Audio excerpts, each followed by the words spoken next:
I collect old irons. I've been collecting irons for 50 years. I started in high school. I was a weird kid. This is the first in a series of videos about the range of devices used for pressing fabric, particularly in the olden days. And that range has interested many collectors all over the world. It's also of interest to social historians, people who like to study past technology or past fashion.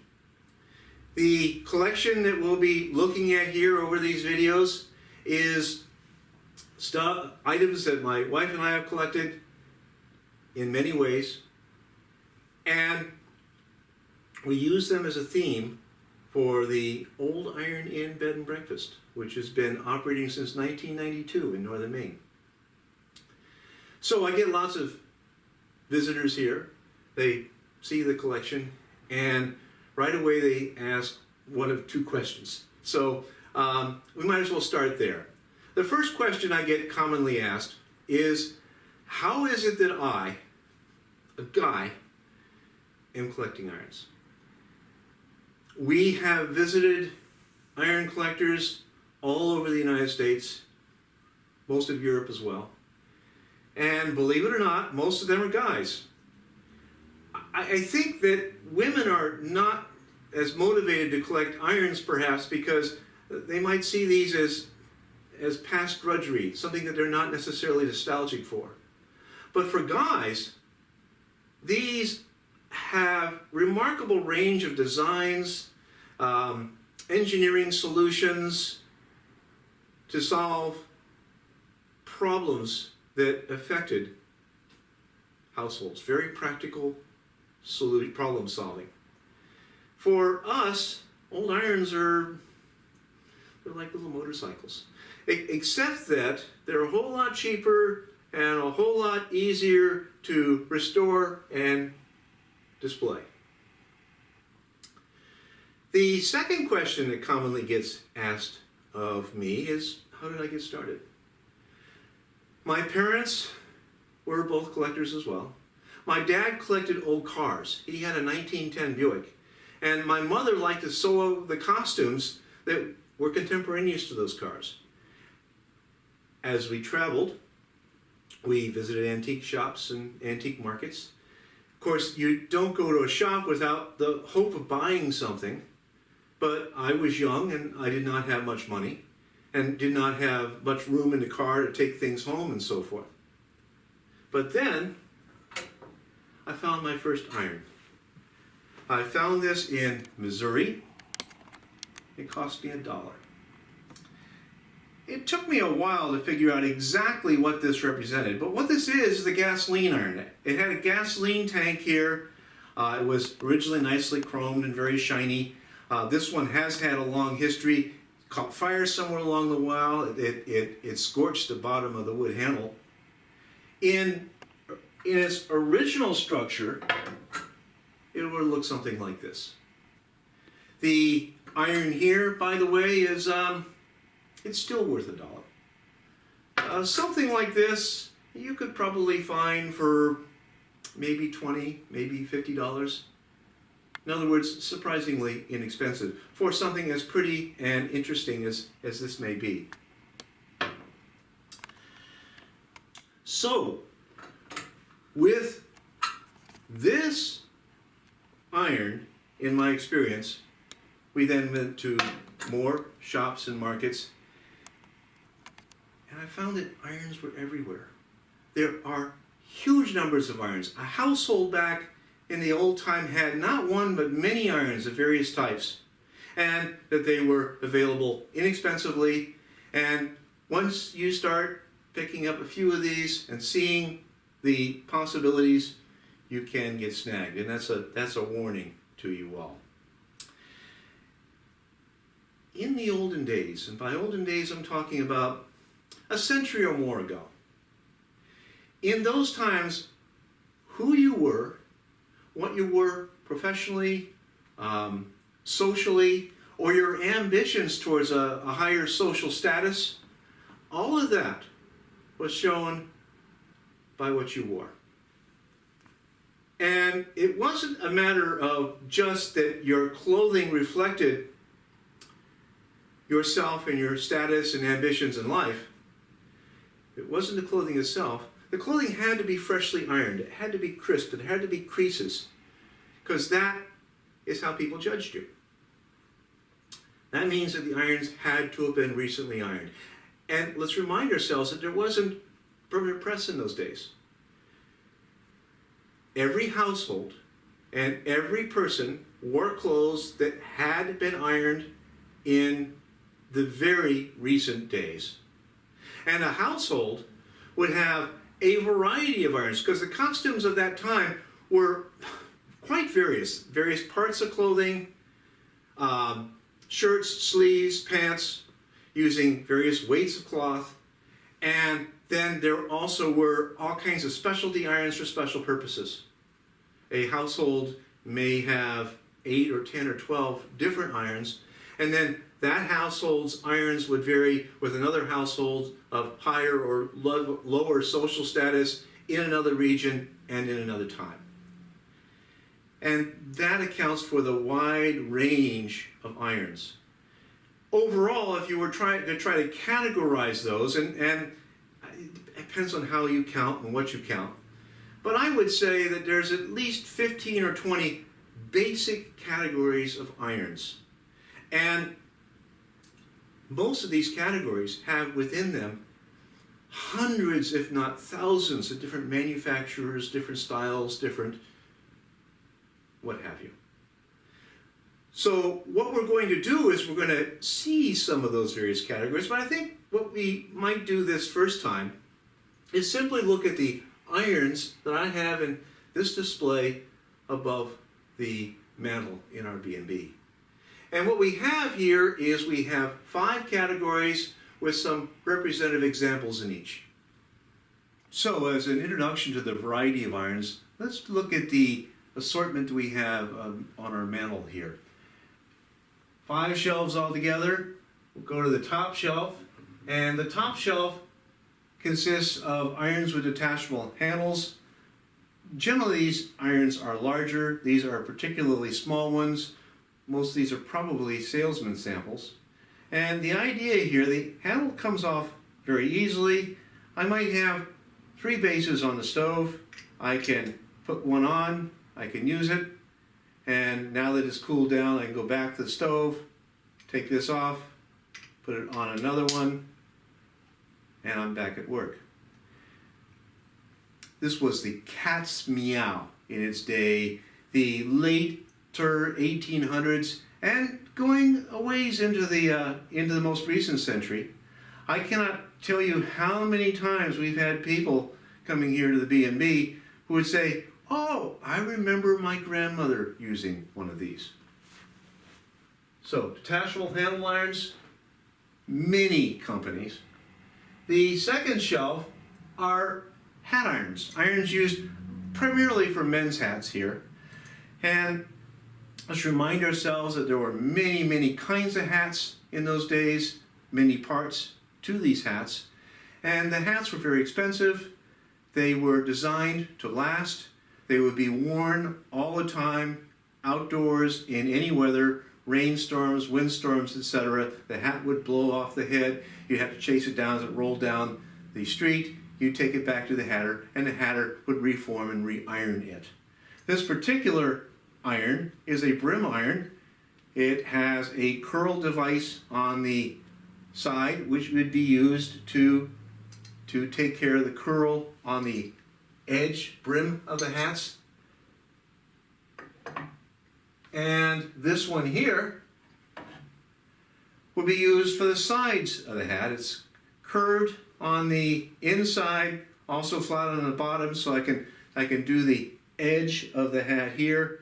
And I have a back curved face that can iron inside the hat, where the sweatband would be.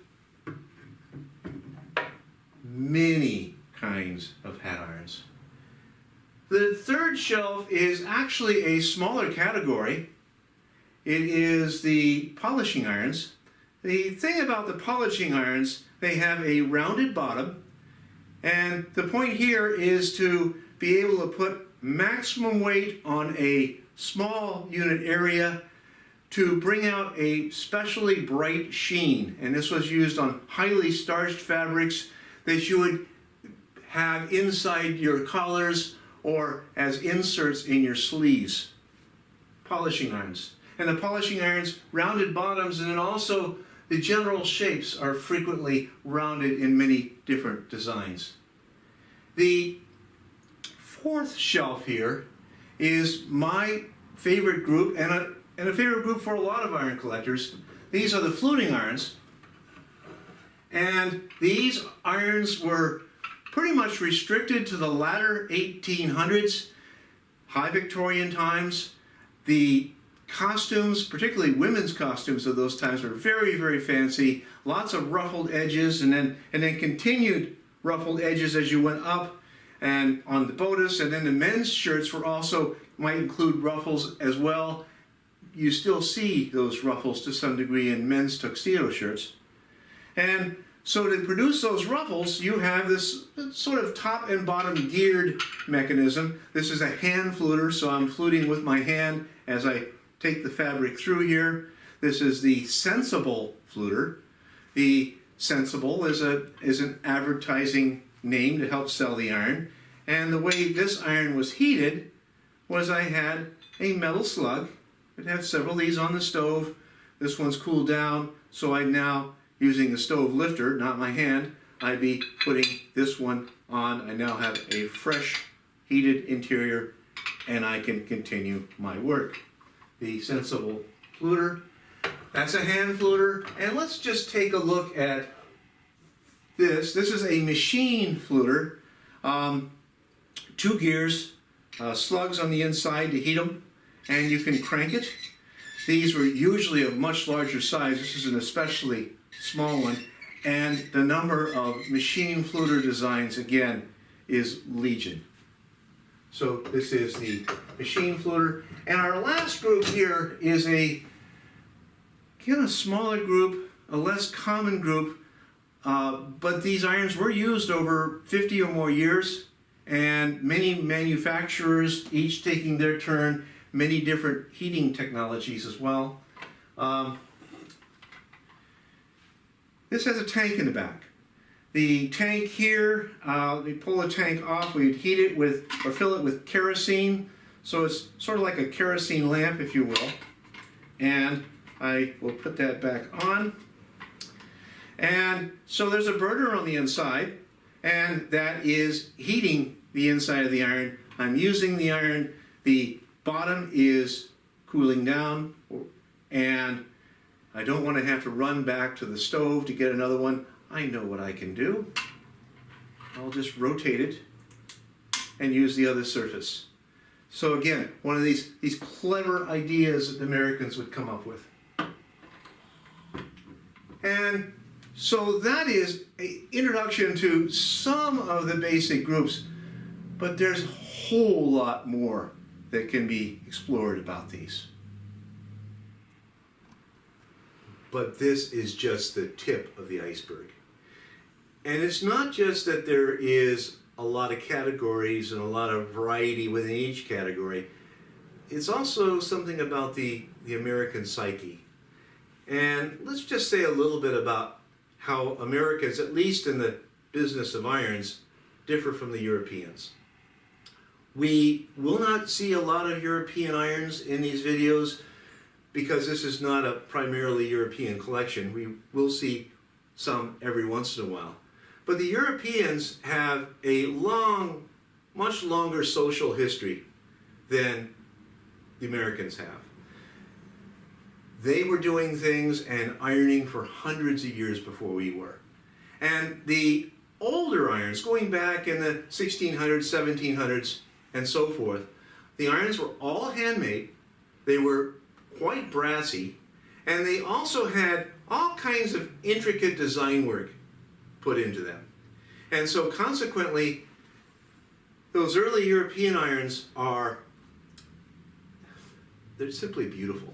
Some of them are national treasures, and they tend to be fairly pricey. The American irons are much different. The American irons were designed to be practical, mass-produced, inexpensive.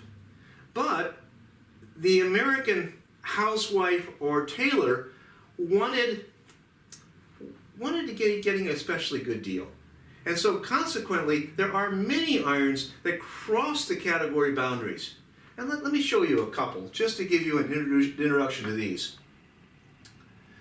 This is a flat iron, and we will be talking about flat irons in some detail in our second video. It looks like a flat iron, but you might notice that there is a latch back here, and I can open that up, and there is within a fluting surface. So I can do my flat iron work. I can flute the ruffled edges of a dress. I can even have, there's a rounded part here, there's a polishing surface as well. So there is a flat iron, there's a polisher, but wait, there's more, there's a fluter as well. And to show you a second example, let me pull this rotating iron out. We've already seen a little bit about how rotating irons worked. And to remind you, this is a gas tank here. So there's gasoline heating the inside. We're using the bottom of the iron. That has cooled down. I will now do this so that I use the other flat surface. But I also have a polishing rounded surface, and I have a fluting surface as well. I even have the fairly rare bottom plate for the fluting iron. So this slices and dices. And again, this is something that is very much the part of the American psyche. The Europeans don't have all these various combinations, and they don't have quite all the various types of irons in the same sense that we do, because they have long-standing traditions. The Italians, the French, the Germans have their own particular style that is oftentimes reproduced by many manufacturers, whereas every manufacturer in the American sense wants to be showing something different and better than anything else you've ever seen. So we will now engage in a series of videos showing each of these groups, and then also talking about the social structures and the fashions and all of that context as we talk about old irons. So I look forward to seeing you again. We will have a questions and comments section. I will take special pains to answer any questions that come my way. So I look forward to seeing you again.